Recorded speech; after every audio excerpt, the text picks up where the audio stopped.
Agnes, Agnes, my love. Silence. The room is still. He swallows, his cloudy eyes searching the dim room as if expecting her to appear. I swear I just saw you, standing by the door, the way you used to. He tries to lift himself but coughs. His body too weak. His fingers grasp at the sheets, longing for a touch that isn't there. It's been too long, my darling. I've missed you every day. I'm sorry. A sudden breeze rustles the curtains. The old man's eyes widen slightly. A faint smile trembles on his lips. Agnes, is that you? His breathing slows. His eyelids grow heavy. His hand relaxes, falling still on the bed. A final exhale. A peaceful sigh.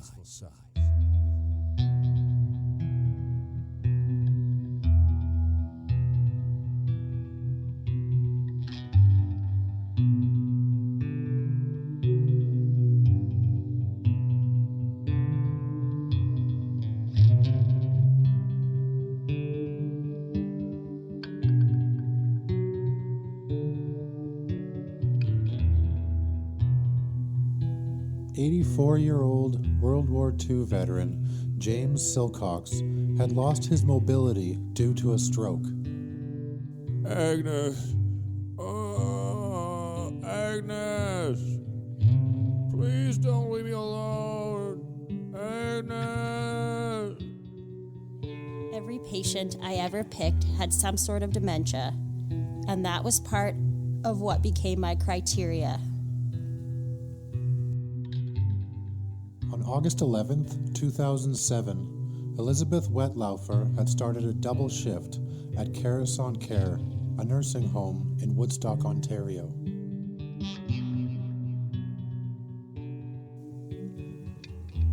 If there was a way that insulin was counted, I wouldn't have been able to do what I did. I was always just feeling like I had to be the best person.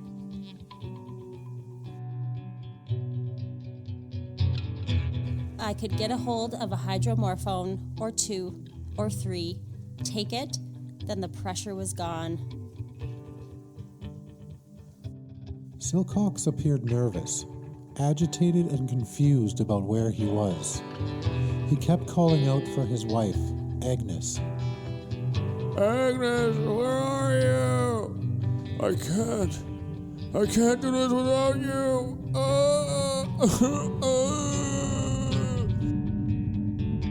I just don't know. I was angry and had the sense inside me that she might be a person God wanted back with him. I honestly felt that God wanted to use me.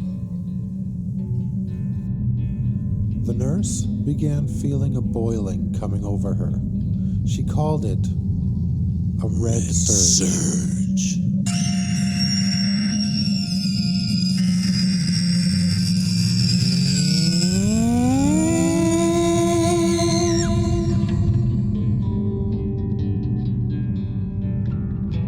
Sorry, my love. She was Angry.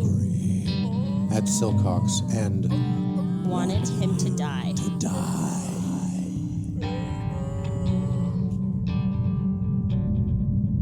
Even if there had been a window in the med lab, I could still have taken the insulin and gone somewhere else to dial it up, because it's just pens that you pick up and put in the med cart. And sometimes I just stick it in my pocket. At 9:30 p.m., Wettlaufer walked from her station to the medical storage room. She loaded an insulin pen with 50 units of quick-acting insulin and walked back to James Silcox's room, where she stuck it with him.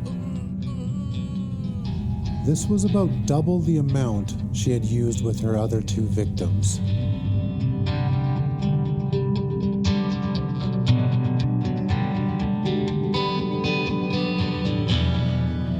I felt bad pangs of shame when I looked at Mr. Silcox. But it felt like the pressure had been relieved from me.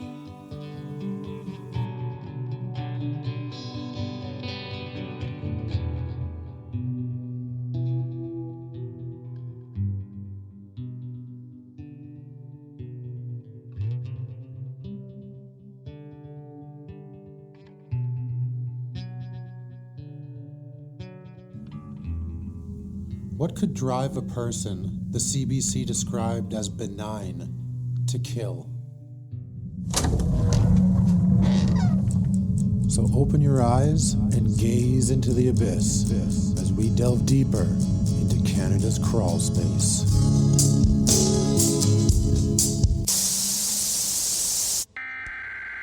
We interrupt our program to bring you this important message. Breaking news, a school shooting with reports of multiple fatalities, this time in Santa Fe, Texas. 20 to 24 people dead. At least 59 now dead. More than possible school shooting at Saskatchewan in Canada. A suspected serial killer in Toronto. The 66-year-old landscaper Bruce McCarthy facing 5 counts of first-degree murder. Serial killer. John Paul Oster. Police reported more charges as the number of fatalities from we don't know where the rest are. Oh, fuck off.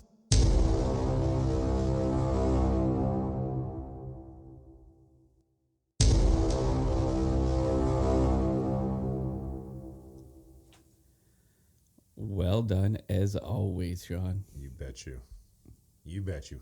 I'm Jesse. I'm Corey. I guess I'm Sean, so well done to me. You get Sean, that's like being picked last. And like, In grade 9, you said. you have to, Yeah, no, I was picked last as well. I guess so. I'm Sean. Damn. Why can't we both be Did you know, Corey? have we told this story about how Sean and I met Maybe not on here. on podcast? How we were both picked last? That's Like, all it took. It was like us both picked last, and then we just looked at each other and we're like, hey, you fucking loser. We're friends now. We're stuck. We're We are both stuck now. Nobody else wants us. Nobody else wants We'll us. have each other. Welcome. Welcome Welcome. to Canada's Crawl Space. Episode 2. Of the new. Blue. Series? I don't know. We didn't rehearse this. Guys, if you were getting together and rehearsing, you need to let me in. All right, I think we have a sponsor this week too, actually. We do have a sponsor this week for the first time, I think. Yeah. Although we had some other ones, but anyways. Well, yeah, that's true. But this one's a legitimate sponsor that is actually paying us for this. All right, let's get into it then. Are you tired of boring fruits that don't make you question every life choice you've ever made? Introducing Deadly Durian, the only durian brand certified to clear a room faster than a political opinion at Thanksgiving. It's bold, it's brutal, and it's biologically questionable. Here's the deal.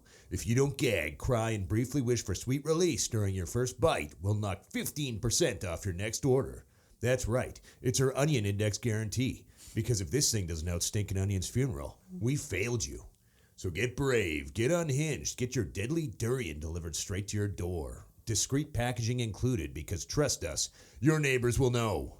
Use code Canada's Crawl Space at checkout. That's Canada's Crawl Space. Because once you open that box, you'll understand why we hide them under the house. Deadly Durian. Smell you on the other side. How do I take advantage of this? Yeah. Just go right to their website and buy some fucking durian fruit. DeadlyDurian.com. DeadlyDurian.dingus.com. DeadlyDurian.net.org. You heard it here. GeoCities. GeoCities. That was a great announcer voice, though. Seriously. You might have missed your calling. Could have been doing ads your whole life. Well, now he can for the rest I of mean, his life. Yeah. As long as they're paying us, we'll keep doing them. Mm-hmm. Do we get some free durian out of this? Absolutely, we do not. We don't want it. But if they buy it, that's great. Well, I kind of... Is this like 100% real? This is 1,000% real. Honestly... You wouldn't believe how real this is. If it was real... I kind of would want us to try it, just to try it. I know what a durian. Maybe not in this room. I wouldn't want to wreck the carpet as we throw up. But No. We're just gonna get videos of on TikTok of people puking, just like To durian fruit? Yeah. Well, Everybody's like, you should make a TikTok. And I said, well, I think we have one. We just haven't done anything on it. we're more of an audio Corey, you should people. actually have access to that. I feel. to a TikTok? Yeah. I feel like you'd be able. Man, fuck TikTok, but I don't know. I feel like you could talk to the younger generation. You could talk to the TikTok. The god of TikTok. The Chinese god of TikTok. The bite dance of TikTok. You're right. That's what's right. Bite dance, bite force, bite dance. I don't have a clue, dude. I have no. What are you Remember talking about? the Chinese company that owns TikTok? Because remember the U.S. wanted to ban TikTok unless bite dance sold to the U.S. I believe, and they're like, no, we're not going to do that. And then they threatened it, and then removed TikTok for like 1 day, and then brought it back. Yep. That happened. That did happen. TikTok's pretty fucking whack, though, for real. I hate the thought of having to use it, but whatever. That's the future. Gotta do what you gotta do. It's just Eeyore. Getting hammered in the ass. All right, and on that note, this episode we are delving into, I don't know, one of the first serial killer nurses that have, in Canada's history anyways, maybe the only right now that we know about. There might be more out there. Yeah, well, just in a little bit of research, there was nothing else referenced in Canada, but they're all over the world. Right.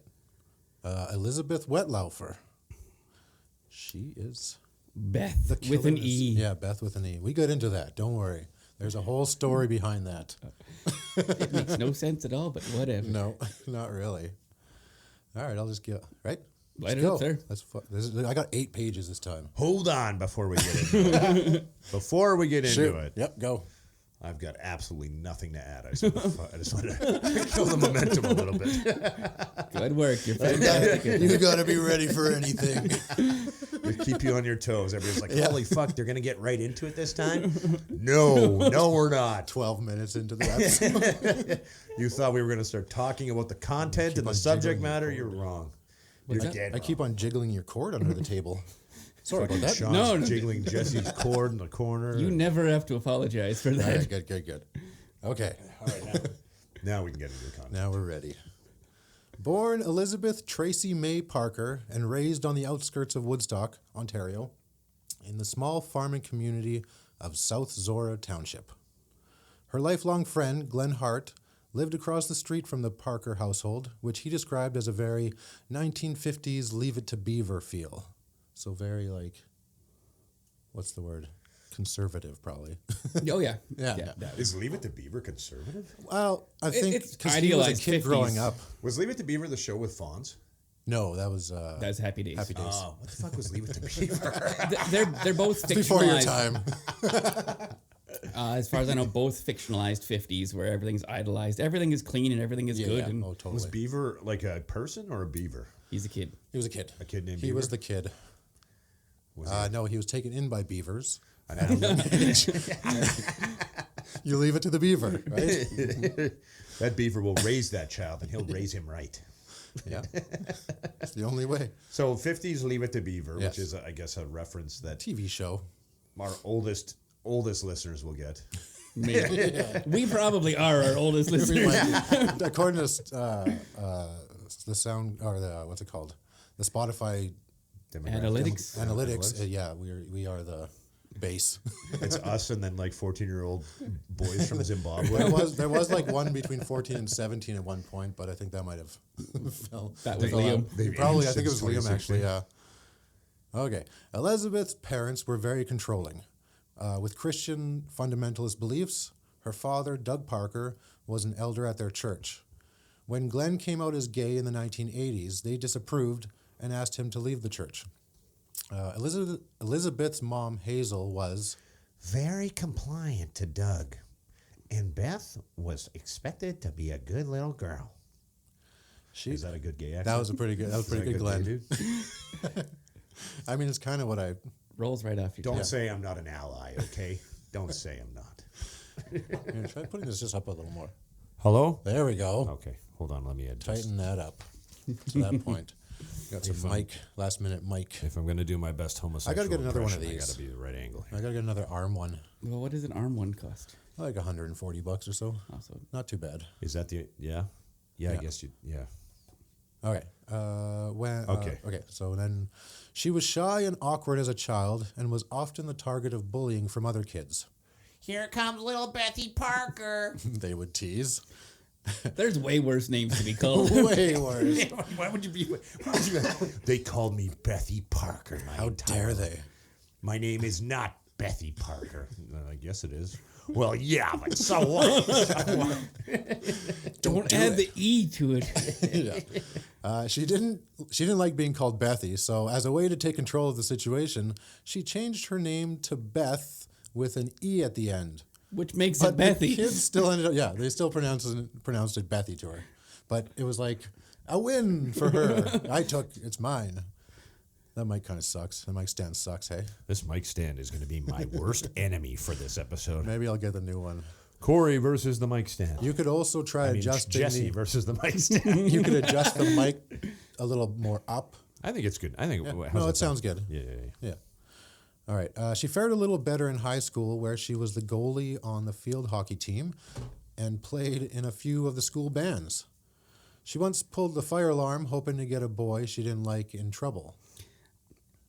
This lady does not plan out her stuff very well. Not really.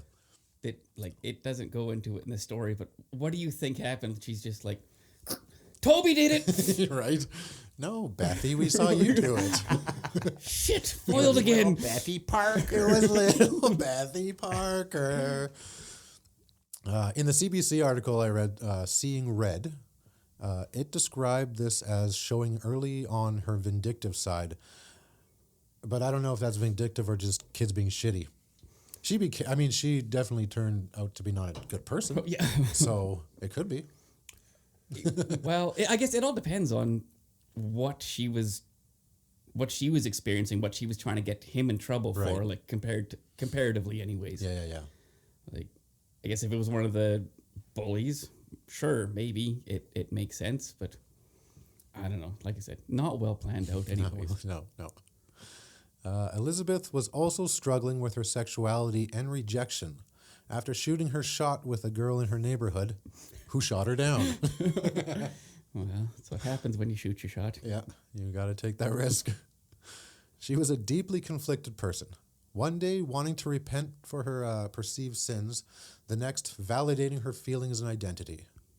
Like many teenagers and emo kids alike, Bethy had a sense of futility setting in that was apparent in the poems she wrote for the yearbook.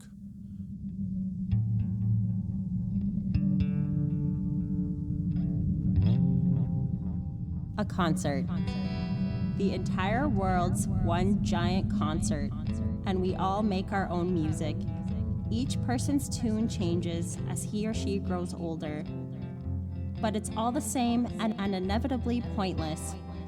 The newborn infant screams and squawks to make its presence known. This cacophony grates on nerves, but, as with all foolishness, is enjoyed by those who create it. A nursery school infants chant their foolish rhymes, accompanied by the nya-nya of babbling tongues. Primary school children shout out, "Who's it?" and "Red Rover," constantly, and these become their anthems. The preteen in his awkwardness blurts out words of defiance, and these are his lyrics. The teenager basks in supposed maturity and trills his tireless tongue about haircuts, clothes, football, and other drivel. The college student lets the fluttering of pages long overdue become his ritualistic accompaniment to explanations of why he needs that extra day.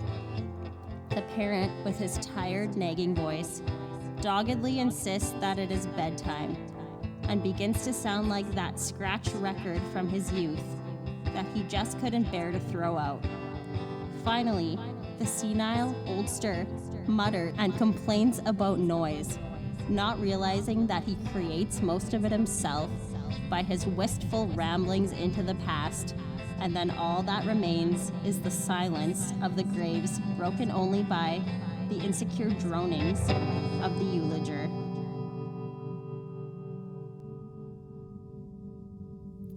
And then I would put the poem in there. Poems here. But I don't.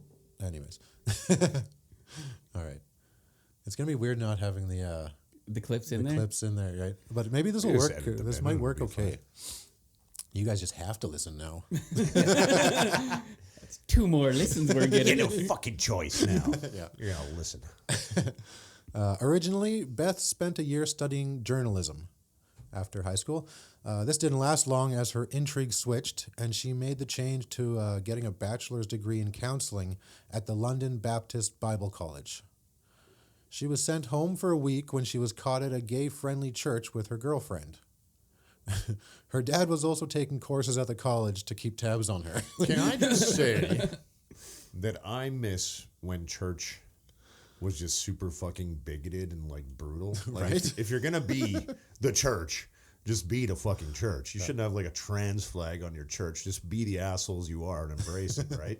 They're like, we're trans friendly now. It's like, nah, man, you're just talking about how you can't sleep with gay people. Now you fucking want to have trans people in your church? But there's so many different offshoots of the church. If God's gonna hate gay people, just let him hate gay people. But God's But not necessarily going to hate like gay God people. hating gay people is like a weird is your own thing? perceived Yeah, you don't thing. think? Like he created the thing he hates. Yes. What my understanding of it was, like, lots of the biblical rules that we have now were set in place back in the day when things like that mattered. Like, 2 gay people having sex. Isn't that That's just 2 people like not weird, though? creating kids. Absolutely. And kids were dying. Like, the mortality rate was so low that you needed as many kids as possible just to keep the world going. Yeah. Propaganda, baby propaganda. Well, but it worked. Yeah, well, exactly. Like, you needed it for just procreation purposes. Yeah.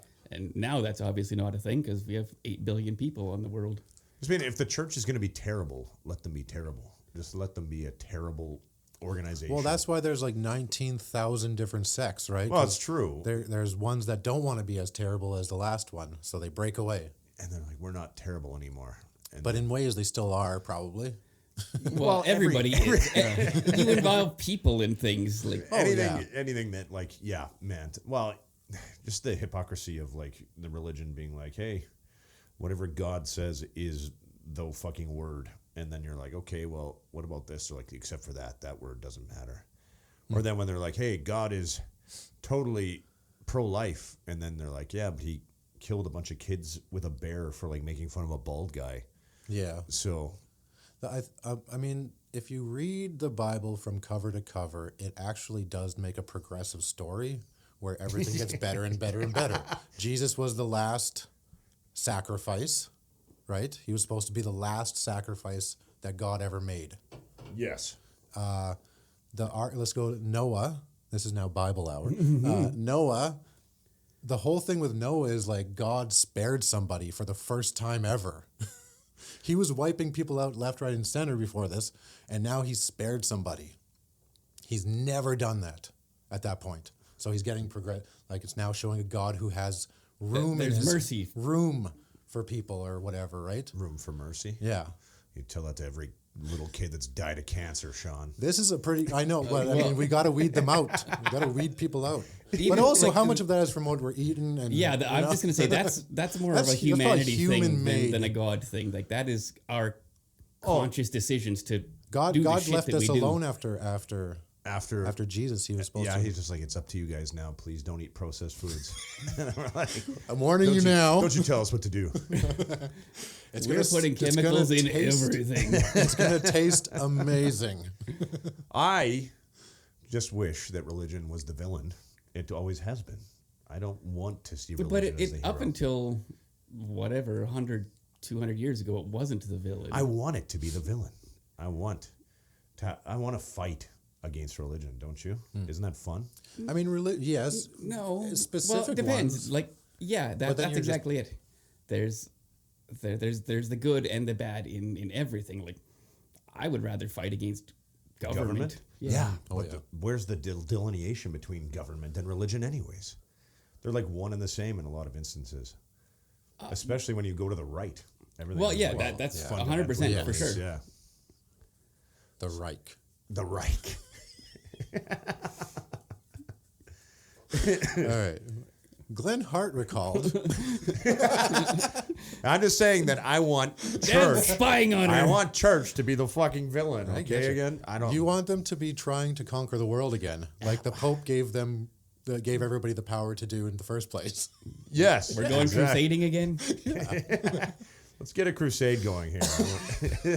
That's all I'm saying. Now we're going to party like it's $14.99. I'm just tired of the church trying to fucking change their image, okay? Yeah, I is get what you. I'm saying. I get you. Dogma's coming out again in theaters. I know. Yeah. Is it? Yeah. I saw that. Great movie. I just rewatched it. A movie that Kevin Smith was out there protesting himself. That's like, I found out that like the movie studios like buried Idiocracy.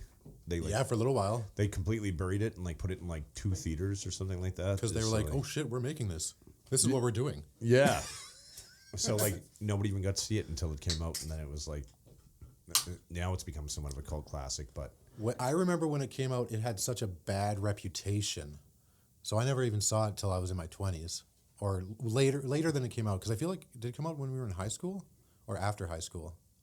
You remember? Well, we were in high school. It actually came out, I believe. Right? Yeah. But I don't think but it wasn't super easy to find then either. But, all right. What else did Glenn Hart say? Nothing. Glenn Hart said, let religion be the villain that I've always wanted it to be. I mean, coming from him, that makes sense. This guy's on the ball. He's focused. He got kicked out. You have the quote there? I do. Glenn Hart said, fuck religion, the villain I've always wanted it to be. Thank you so much. Good night. No, he says so much. He said, she had to leave the school and come back. She was all like, I'm sorry, I sinned. I'm never going to do this again. Just pray for me, okay? As a way to ungay, Beth agreed to undergo a controversial conversion or reparative therapy, which is essentially forcing someone to be straight. Pray the gay away? Yep, pray the gay away. She told friends that she had no say in the matter and she lived with a lot of depression, self-loathing, and self-doubt. After putting in all that work at the Baptist College, getting the counseling degree, she started having doubts once again. Excuse me. It was bound to happen. We're drinking ciders, White Claws. White Claws. Carbonation all over the place. Nothing but carbonation. It wasn't long before Beth returned to school, this time at Conestoga College in Stratford, Ontario, for their 3-year nursing program. And so this must be around 1992, because she was officially licensed in 95. She jumped around to a number of placements in Woodstock before taking a full-time gig at a hospital in Geraldton, Ontario, which was 16 hours away. Yeah, that's a really far commute in the same province. Yeah. Shit, Canada. Fuck. She soon returned home, complaining about the location was too isolated. Yeah, I don't blame her. Yeah, for I had sure. a friend of mine, he quit a teaching job for the same thing. Yeah. Way up in northern Saskatchewan. He's like, I can't do it.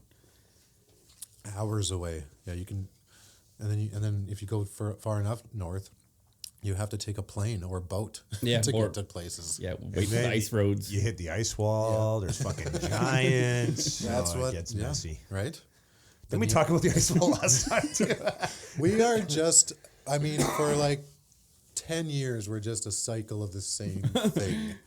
It seems we like. have not grown Fucking much. ice wall. We have China, religion, the ice wall. China. That's all it's been for 10 years. That's pretty much, yeah.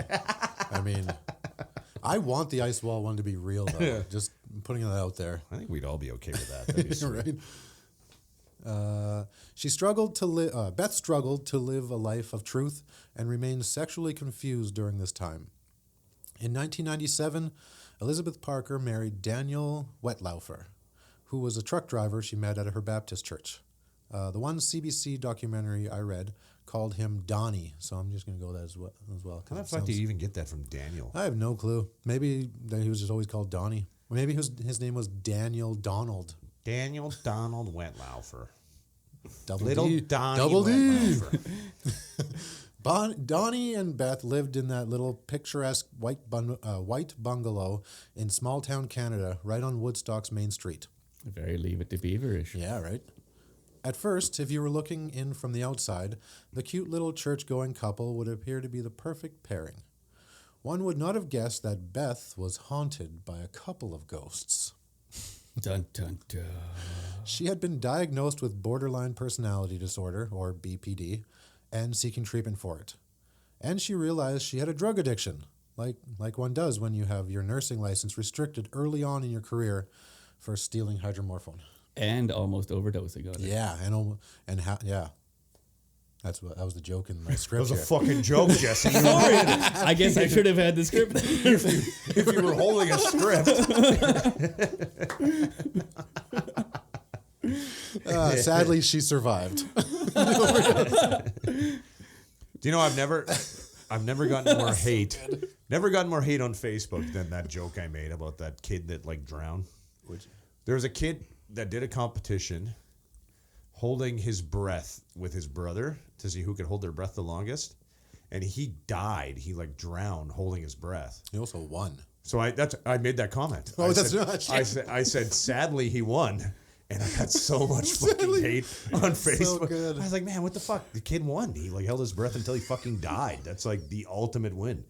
And they're like, how could you piece of shit? I'm like, man, I didn't. The kid. I didn't tell him to do it. I didn't give him $5. You're gonna win, and you're holding him down. I didn't kill the kid. Yeah, it's not like I was like, you better stay under. You better give me my money. I got $5 rolling on this. So yeah, it's a tragedy, but the kid fucking won. And Holy that's just the way shit. it is. Wow. All right, so after recovering, she picked up the odd shift as a support worker in various care homes. Doubts about her sexuality continued to bubble under the surface. She started reaching out to women online. In 2007, Donnie found out about one of these relationships developing into something deeper than just a friendship. Confused and angry, he decided to leave Bethy. Elizabeth's new Just to add insult on her, he called her Bethy as he left. Yeah, right. See you, Bethy. Bethy? Oh, Bethy. Bethy. Elizabeth's new relationship with a woman began to flourish. They met online and didn't take too long to move into a 2-bedroom apartment together. The woman wouldn't talk with the CBC for the article, but Beth and this woman were also talking about marriage. Just like everything she rushes into and rushes out of. She's real into things. Yeah. Doug and Hazel Parker do not acknowledge any relationship with women that their daughter had. They don't seem to acknowledge a lot about their daughter. Her mom would describe them as roommates. Said her daughter was just kind and offered help to people in need. When asked why Donnie would have left Elizabeth, Hazel said, He didn't want a sick wife. Nice. Hazel would also downplay her daughter's drug problems as a medication mix-up or stress-related episodes. As one smothering mother or... Well, even Bethy kind of nods to that as well. Like she talks about taking the drugs to deal with the stress of her job. Yeah. Living with her new girlfriend, it didn't take long for Beth to realize she needed more money to support herself and her partner. At least she didn't have to pay for her drugs. Real stressful job? What's that? Fucking hating religion. Let me tell you. I'm going to say durian testers. Sitting here seething the whole time. The last 10 minutes. I can think about. Durian testers worse. Which religion do you not like the Honestly, most? I don't even hate. I'm just fucking around. I don't even care. I was gonna. Religion's okay. It's honestly okay. I'll tell you this, though. I really miss when it was the villain. I really miss that. Those were easier times. There's some good. There's probably more good that came out of religion than bad, honestly. It kept people in line. Yeah. It definitely helped. People took advantage of it, and people used it to use power. But ultimately, it gives you community. It gives you stability. It gives you hope. Hope is important. Hope is an important thing to have in this world when there is no hope to be found. Well, and there is a moral compass there. Absolutely. Too, that. Yeah. So realistically, it's not like I even really hate religion or anything like that, nor am I even an atheist. You just hate people exploiting people in well, the name of religion? No, I just... It's not even that. I just like fucking around. Well, to quote my old band in high school, fuck all religion and Jesus is awesome. Like it's yeah, and there are people that take advantage of religion, and religion was definitely, like, some religions were created just for the sole purpose of, like, keeping people down or in control. Or just so you could, like, cults, just absolutely. So the cult leader can get all the money. Or but I guess the question is, would the world be better without religion? And I don't believe so. Probably not. Yeah, I would agree with that. We're gonna get into a world where South Park was right about future people without religion. Yeah, absolutely. I love that Futurama episode where there's that, like, religion of, like, nonchalant, and then he's like, tell my wife hello. As he's dying. It's like... Futurama's a great show. So just for the listeners out there, no, I don't actually believe, but I do miss... Don't at me. But I do miss when everybody was just like, fuck, when it, like, everybody needs a villain. Everybody needs something they can hate. Right now we have the government, thankfully, because, I mean, it's been kind of shown over time they can't be trusted under any capacity, but... Yeah, like no government today. No. The world. But at one point in time, people were like, the government... They love us, and then because all you had was the government's point of view. Exactly, yeah. That's all you could go off. The internet. I mean, the internet has opened up the world vastly. Yeah, for like, oh, the government's been lying to us. Oh, government-funded media is not a great way to get your news. Yeah, interesting. Yeah. Well, shit. But it was government-funded media that gave us our information for this. It was, but it's true. That's not. I mean, this is just information. This is just information about somebody. They're not telling us what to believe. Really, they're just. No. This is facts of the situation. That's what we think it is. Oh, what are you telling us, TV? What are you hiding from us? Where What's are they? the story between the story? Where did you hear that name? I don't want to go there. That's my Batman. Martha, where did you hear that name? Oh, where did you hear that?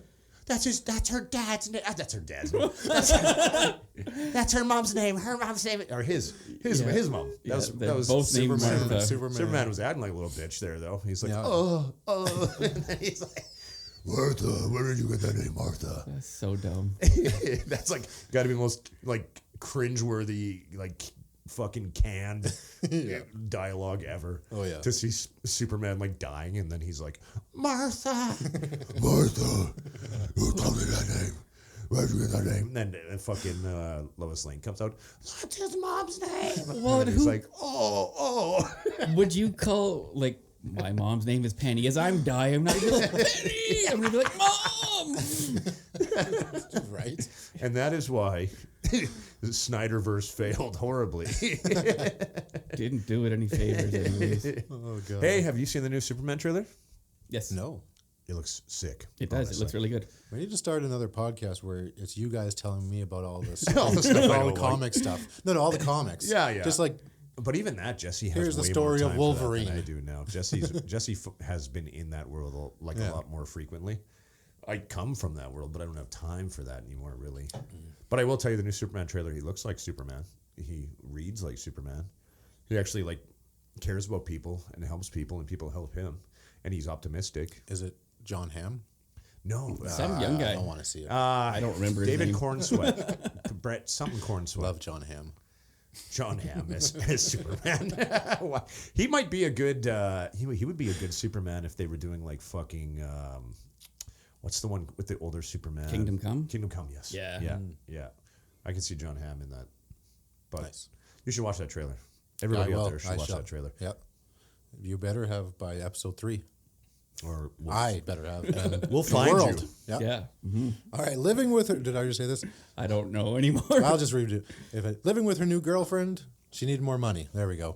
So she applied and took a job at Carasant Care, which is a retirement home in Woodstock, Ontario. And no one was the better for it.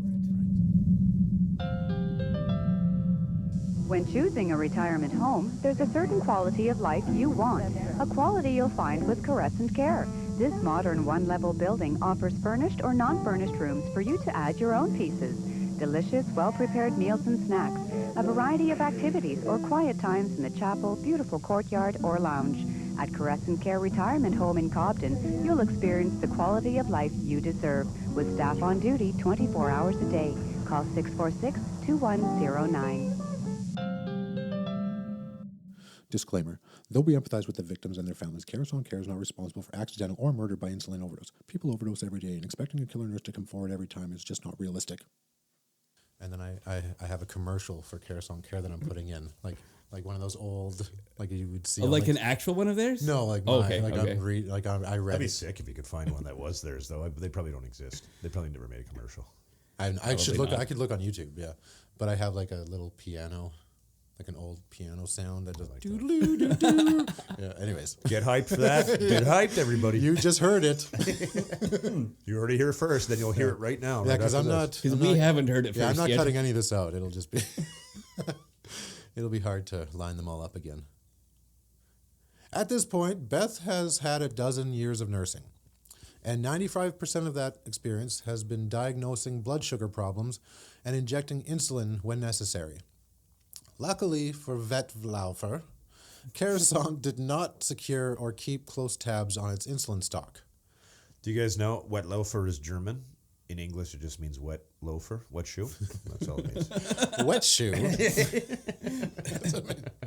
Luckily for wet shoe. That's awesome. This may I don't believe it, but it's awesome.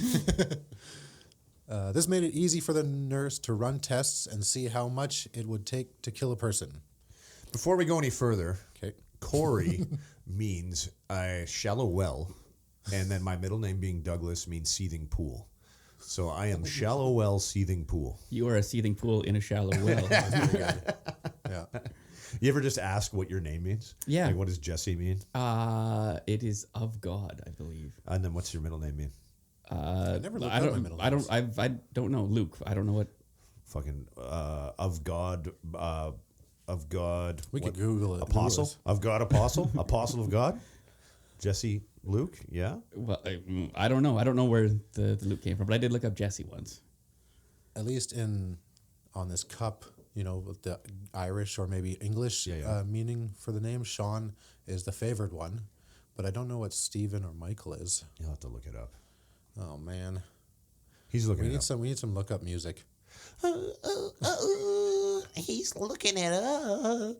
He's looking at things. He's searching right now. The name Luke means light giving. Oh, that's sick. So you're of God, light giving. That's pretty good. That's better than mine. Yeah, and then mine is crown or wreath for Stephen. So you're the chosen one. Crown. Jesus. Oh fuck. Oh fuck. And then Michael,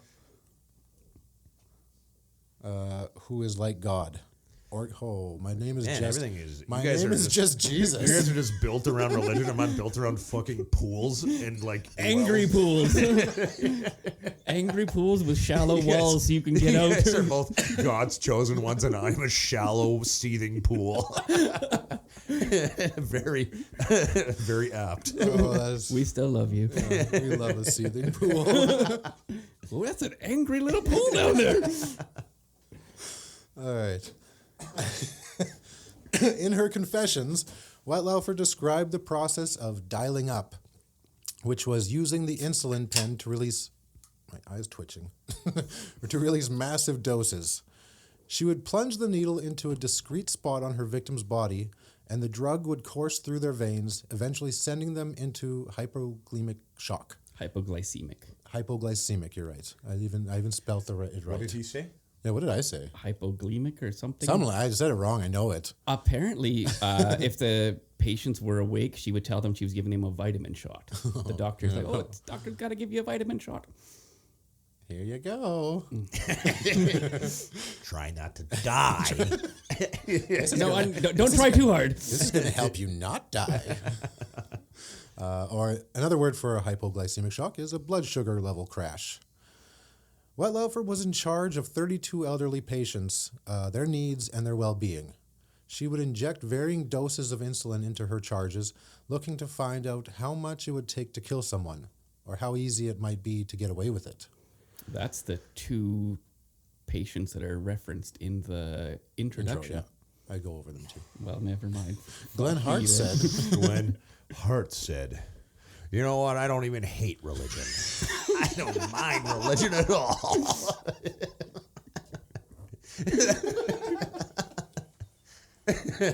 Jesus. Glenn Hart said. Glenn Hart said. Just weird. Give me 1 second. Recompose. You gotta find your Glenn Hart again. I gotta find my inner gay man. Okay. Just let me put on some rollerblades real quick. No. White cowboy boots.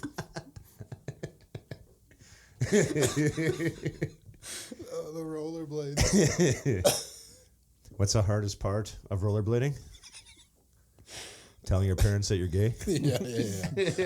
That's good. Killing someone is wrong, period. But everyone has a reason, even if it's a twisted one. Days after being hired at Coruscant, Wettlaufer dialed up and stuck the insulin pen into 88-year-old Clotilde. I should have looked up how to say these names. Yeah, that's Clotilde Andriano, who suffered from dementia. Andriano survived, but only because other staff noticed she was failing and were able to restore her blood sugar levels. The nurse was also dialing up and testing insulin amounts with Andriano's sister-in-law, Albina, probably. Demaderos. That would sound it's a great perfect. name. Yep. Great. I just know it. It's a good name. In the same hit or miss fashion. Wettlaufer later claimed that she didn't want Andriano or Demaderos to die. Just gave up. But you didn't even...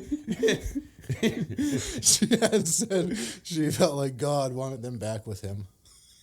You like that? I do. Just skip it. Good recovery. Yeah. All right. Wettlaufer described how her victims would stroke out. The bodies would contort, froth foaming at the mouths, until their vital organs would start to shut down.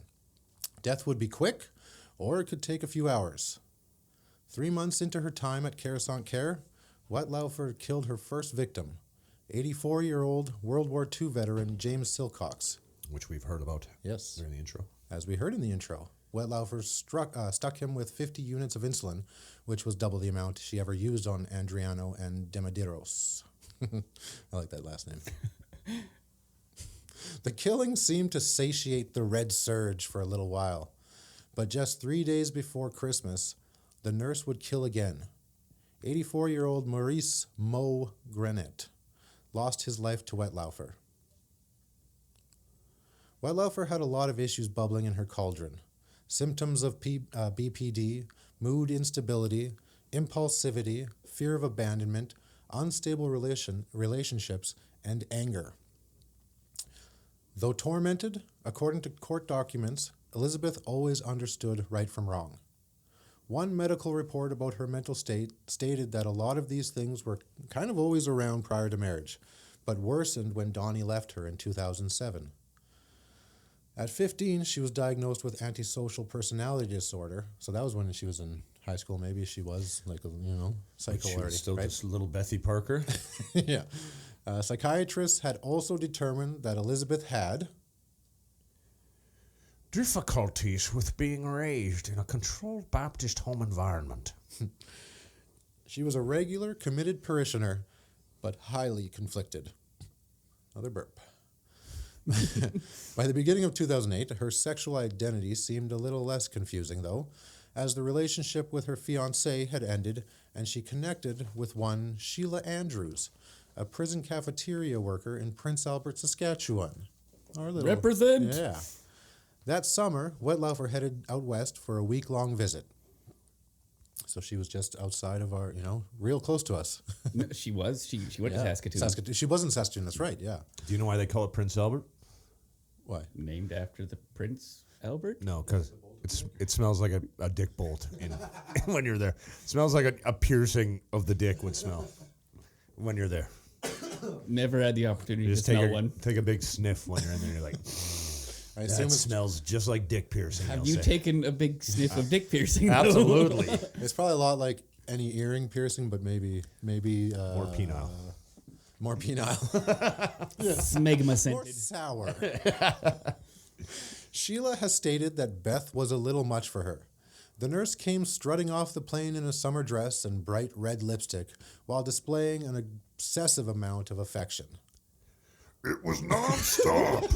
Oh, I told all the people I work with how much I love you, and we're gonna get together and everything like that. I was like, okay, like, slow down here. Let's get to know each other. I mean, she was a cafeteria worker. So. That's exactly how the woman that served me at the cafeteria sounded in high school. Yeah, she was. You want a slush puppy? All right, they spent their first night together in a motel near the Saskatoon airport. Andrews knew by the time she woke up the next morning that the relationship was not going to work. She got to know the nurse over the next few days and began to feel there was a more troubling side to her guest. This bitch is crazy. Yeah. She pouted a lot and had little temper tantrums. You know, like she didn't get something her own way, like my affection and stuff like that.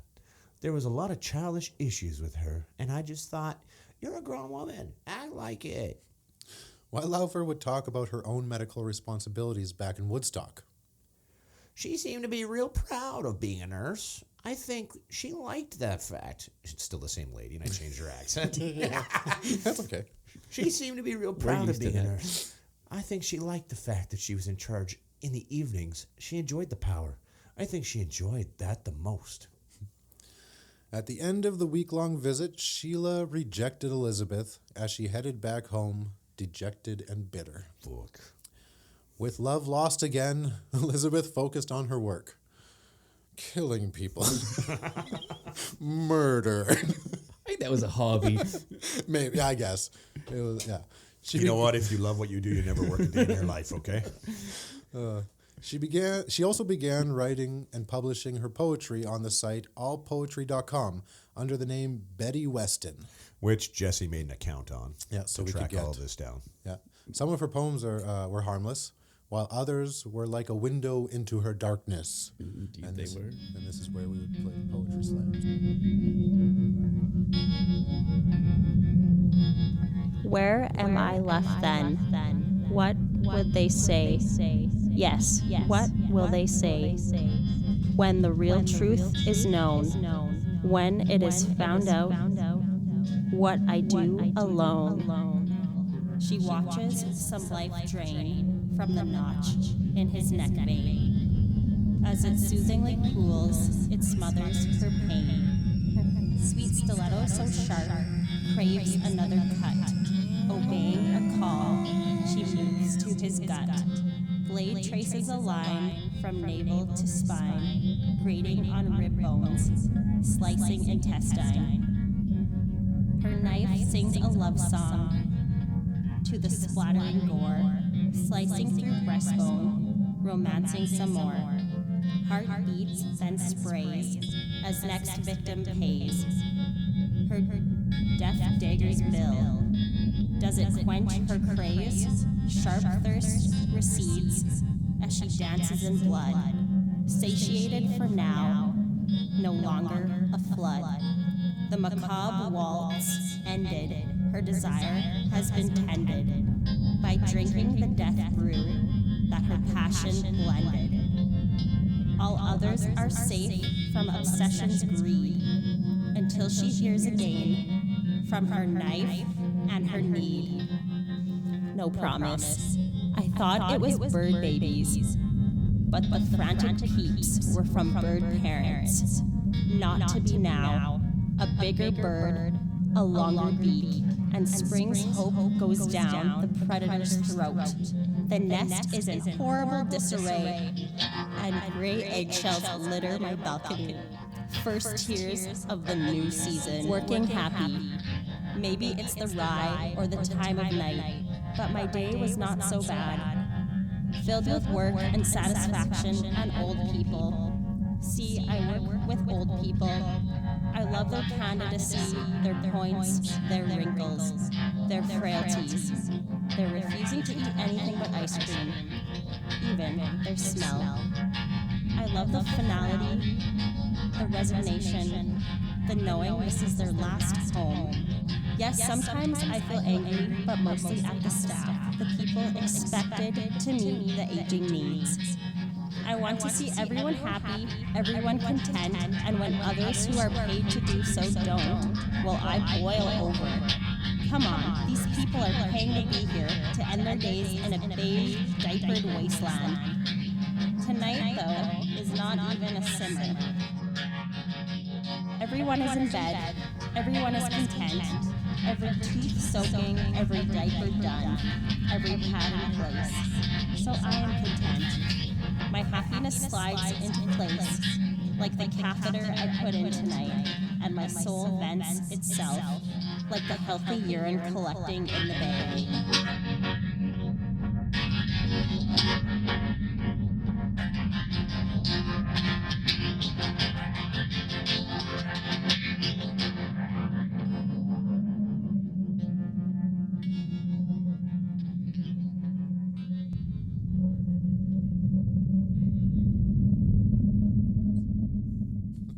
Which you just heard. What'd you think of those guys? Melissa did fantastic. Yeah. She did. Yeah. She really did. I got the music done for it so far, and I got it all together. Just all synced up and ready to go. Yeah. By the end of 2011, 3 more residents of at Carissant lost their lives to the nurse. 87-year-old Gladys Millard, 95-year-old Helen Matheson, and 96-year-old Mary Zerwinski all died of insulin overdoses. It was up to Wettlaufer to report suspicious deaths to authorities on her watch, and so no reports were made, and no autopsies were ever performed on her victims. So doctors and administrators also seemed unconcerned about sudden and unexpected patient deaths, which are supposed to trigger automatic coroner reviews. Yeah. We were told, no, if they're in a nursing home, they need care, and their death isn't unexpected. Yep. Basically, the system allowed her to report her own crimes, which she did not. Things look good here. Yeah. Wettlaufer killed 96-year-old Mary Zerwinski one day before heading off to Florida with an ex-girlfriend for a booked Caribbean cruise. Neither of them wanted to give up, so they were exes on this cruise. I hate you, but I want to go on the trip. Right. They had broken up a few weeks earlier, but still went, of course. After getting back, they visited a friend near Toronto.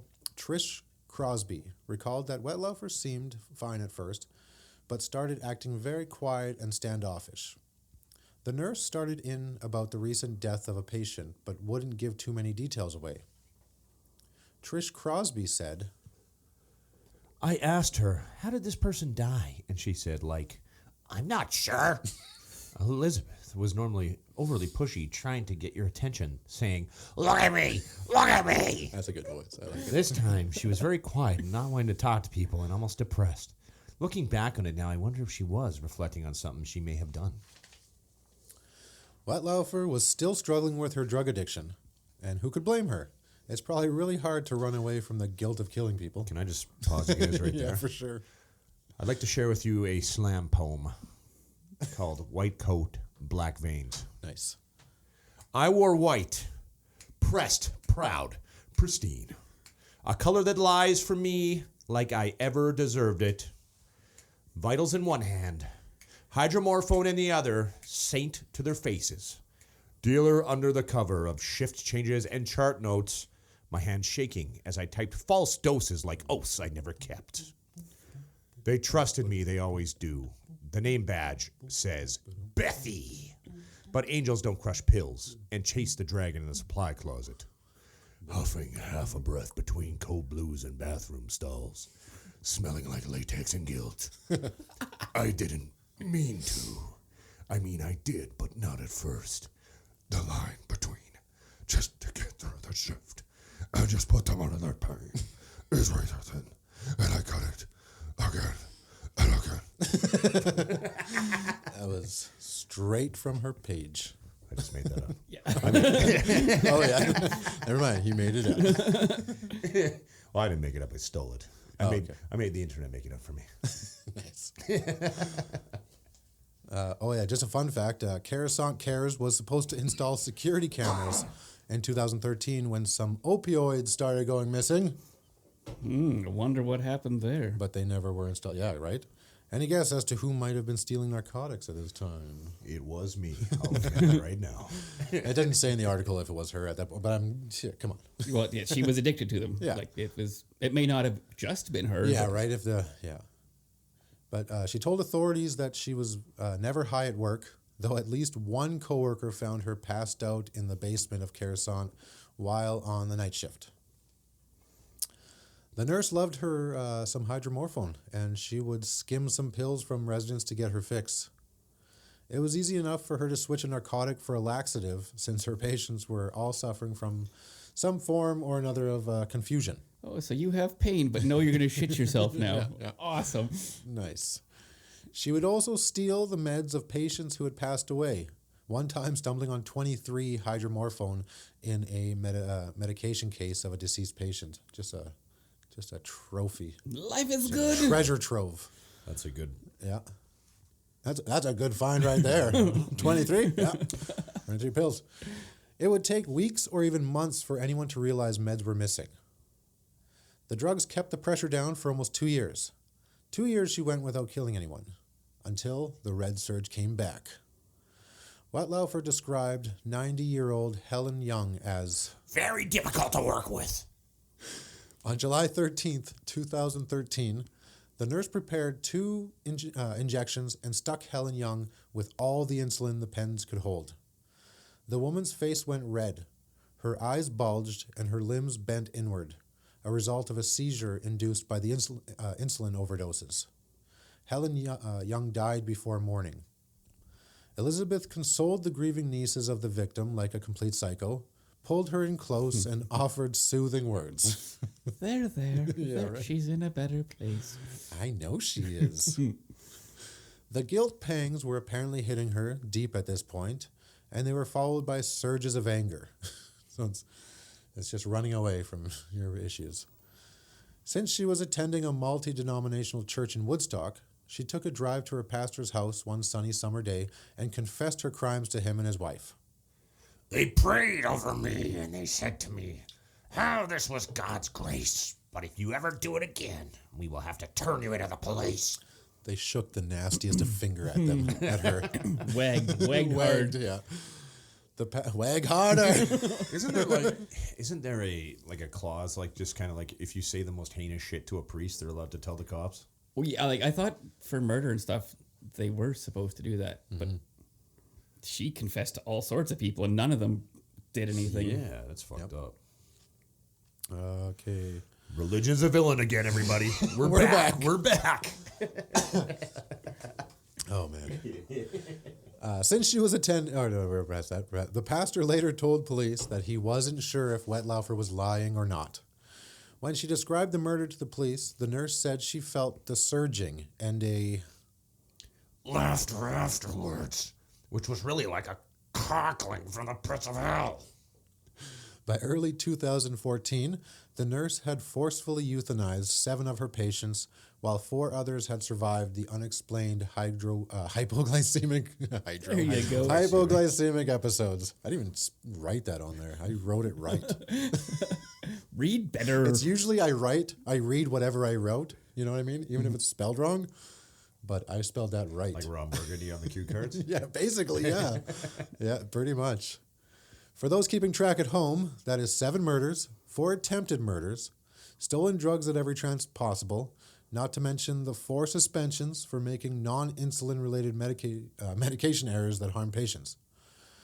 Granted, they didn't know about the murders, but finally, Coruscant Care fired Wettlaufer in March of 2014.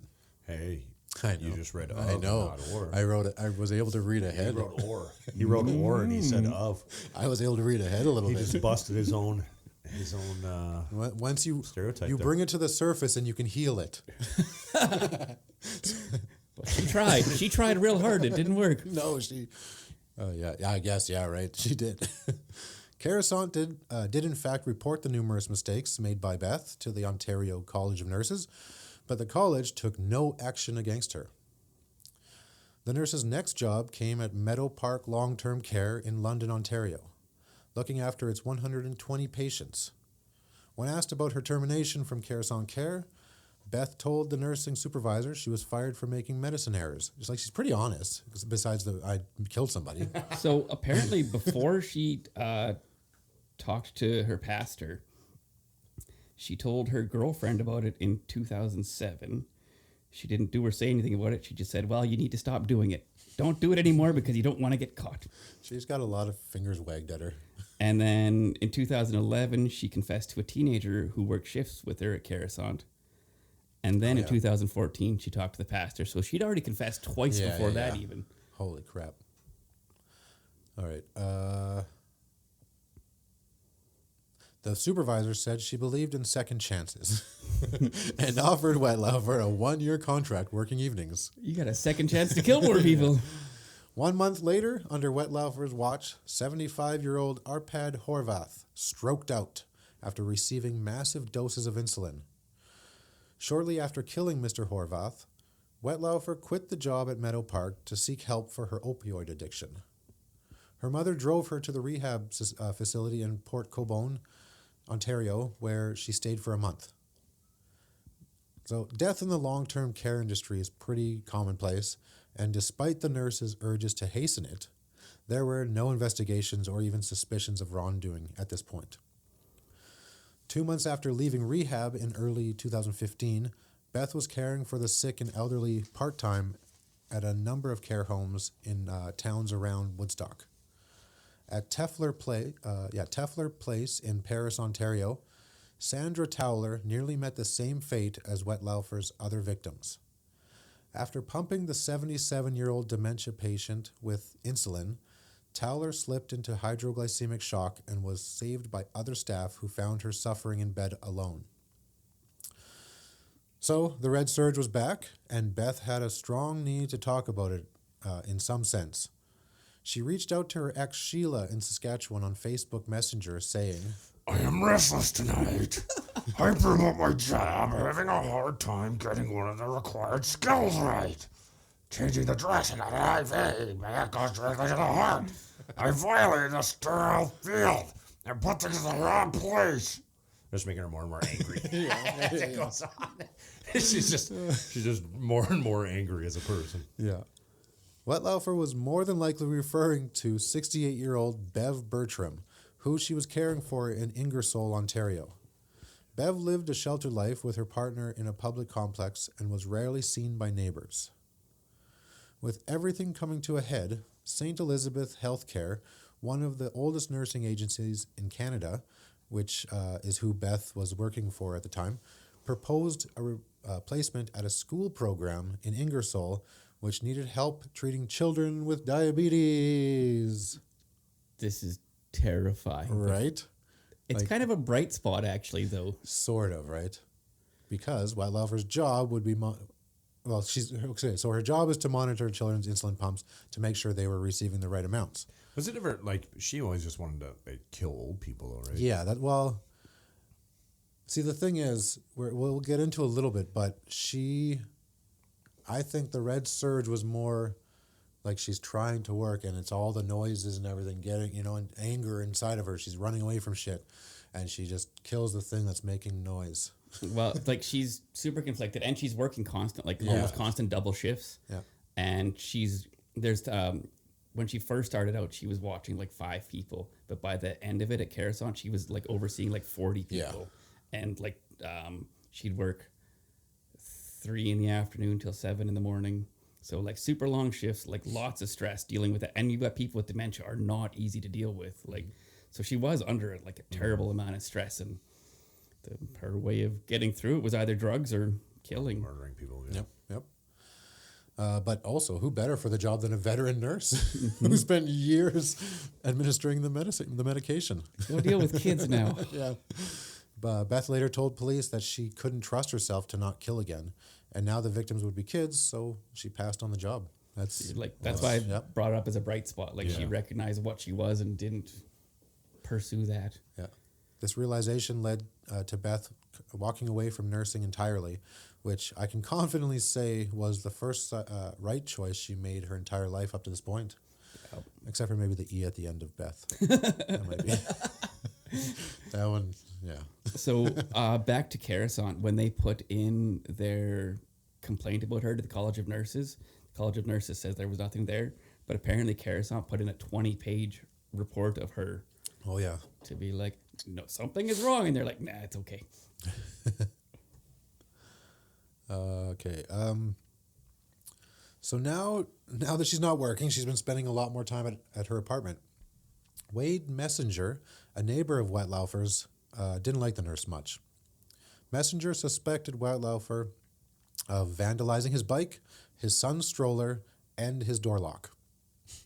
Even though they had feuded throughout the years, he decided to hear her out.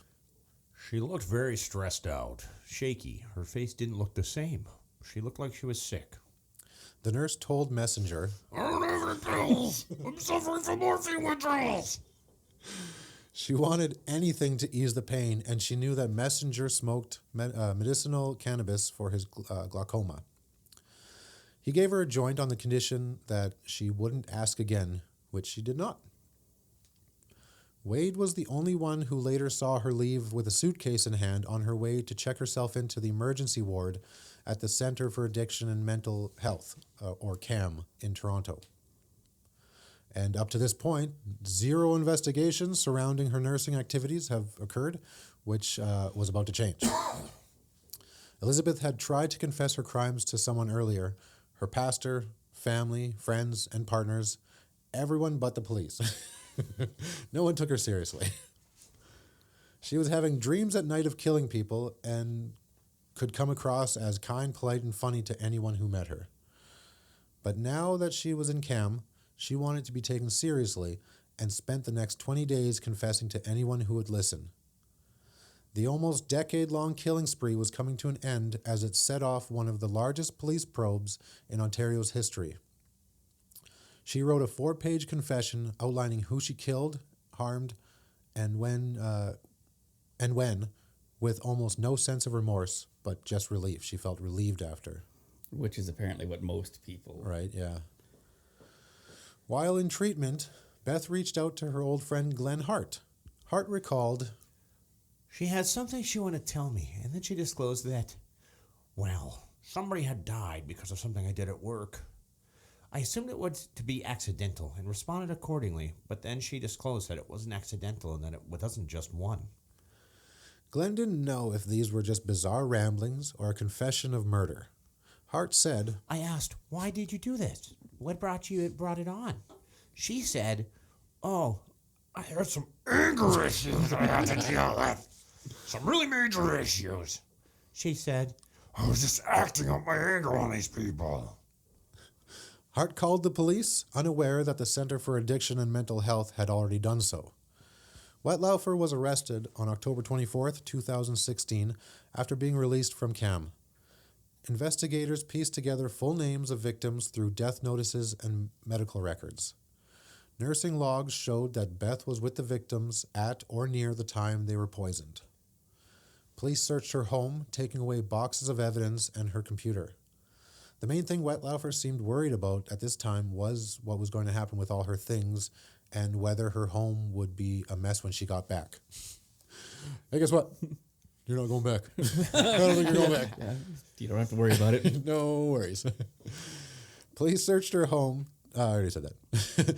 Throughout the initial investigation, Beth didn't let anyone know exactly what was going on with the police, let alone that she was a serial killer. They all mostly thought she was staying with her parents while under some sort of restrictions, probably with jobs or whatever, right? She was initially charged with 8 counts of first-degree murder, with 4 counts of attempted murder, and 2 counts of aggravated assault being added later. Before the police got fully involved, like she went out for... She knew that they'd been called. She went out with friends for supper. And yeah, if the police ever come around, just, you know, it's no big deal. There was no trial because she pleaded guilty to all charges and was sentenced to life in prison. I have caused horrendous pain. Sorry is too small a word. I hope that the families can find some peace and healing. Wettlaufer's mother, Hazel Parker, has tried to downplay her daughter's murdering ability, saying, Elizabeth didn't have to confess, and she could have taken her secrets to the grave. What's been lost in all this is that Elizabeth tried to do the right thing. But all in all, Elizabeth Wettlaufer killed 8 of her patients, harming and potentially trying to kill 6 others. As a nurse, Elizabeth had total control. She decided who lived and who died. All of her killings went undetected for almost a decade until she confessed to them herself in the fall of 2016. Her victims had been ill and suffering from horrible afflictions, while others were healthy, dementia aside. Regardless, in every case, the victims were vulnerable and defenseless. To look at Elizabeth Wettlaufer, the fact that she was such a prolific killer speaks to the conditions of her victims and lack of oversight. So they gave her everything she needed. Yeah, and like unless she confessed, it would have went on for much longer. She'd be out right now. Yeah, she might have taken another nursing job out, as the years went by. Apparently, during her trial, like with her just pleading guilty, because of her drug addiction, she would have had a possibility of getting a reduced sentence. Intoxication's not a defense, but it is a little bit of a motive or whatever, so that they possibly could have dropped her charges down a little bit due to that, but she didn't. She just confessed to everything. Did we discuss the charges? Or did we discuss the conviction, I should say? What was her sentence? Life in prison. Yeah, 25. Yeah, 25 parole and 25 years. Yeah. Her the judge that delivered it, he's like, you're available or you're eligible in 2041. It's unlikely you're going to get it. Yeah, absolutely. Normal. It's multiple killings. How old will she be in 2041? How old is she right now? She's 57 right now, I think. So pretty much, yeah, if she makes it that far. Yeah. That's one of those crazy cases, though, where, like, had she just kept her fucking mouth shut, like you said, she would have been free. But I guess she could have just taken a job at Walmart, Absolutely. But I guess that's a testament to her own mental health, right? Yeah. And, like, the lack of foresight or, like, her feeling like so much guilt because of this that she had to tell everybody she possibly could. Yeah, right. Which is good. Like, it speaks to her semi-humanity. Yeah, like was she a psychopath? Yes. Yes. But then why did she feel guilt? Or was it just, I don't know. Yeah, like she's not a psychopath. I guess, yeah. Well, I don't know. What's the difference between a psychopath and a sociopath? We've had this conversation. Yeah, we probably have many times. Well, many times, every time. Now we have. This is the 15th time we've talked about this. Okay, we always had the internet. But she was in charge of up to 100 residents at night and 32 during the day. So yeah, that's a lot of people to be in charge of. Oh, yep. Absolutely.